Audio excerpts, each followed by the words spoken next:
ನಮಸ್ತೆ. ಶ್ರೀ ಪರಂಜ್ಯೋತಿ ಭಗವತಿ ಭಗವಾನರ ಪವಾಡ. ನಾನು ಇಟಲಿಯ ಪಾವೋಲಾ ಬೋರ್ಟುಲುಚಿ. ನನ್ನ ಅಕ್ಕನ ಮಗಳು ಜಾರ್ಜಿಯಾ 81,000 ದೀಕ್ಷಾ ಯಜ್ಞಕ್ಕೆ ನೋಂದಾಯಿಸಿದಳು ಮತ್ತು ಅವಳೊಂದಿಗೆ ಒಂದು ಪವಾಡವೂ ಸಂಭವಿಸಿತು.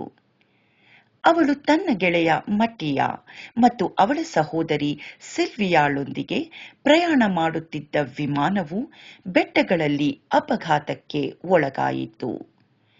ಅಪಘಾತವು ತುಂಬಾ ಭಯಂಕರವಾಗಿತ್ತು ಮತ್ತು ಬೆಟ್ಟಗಳಲ್ಲಿ ಅಪಘಾತಕ್ಕೆ ಒಳಗಾದರೂ ಈ ಮೂವರೂ ಬದುಕುಳಿದರು.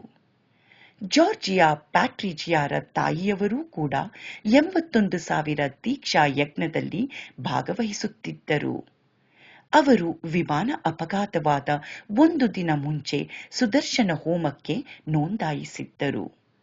ಶ್ರೀ ಪರಂಜ್ಯೋತಿ ಭಗವತಿ ಭಗವಾನರ ರಕ್ಷಾ ಕವಚವು ಅವರೆಲ್ಲರನ್ನೂ ಉಳಿಸಿತು ಎಂಬುದು ಸ್ಪಷ್ಟವಾಗಿದೆ. ಈ ಒಂದು ದೊಡ್ಡ ಪವಾಡವನ್ನು ಮಾಡಿದ್ದಕ್ಕಾಗಿ ಶ್ರೀ ಪರಂಜ್ಯೋತಿ ಭಗವತಿ ಭಗವಾನ್ ನಿಮಗೆ ಧನ್ಯವಾದಗಳು.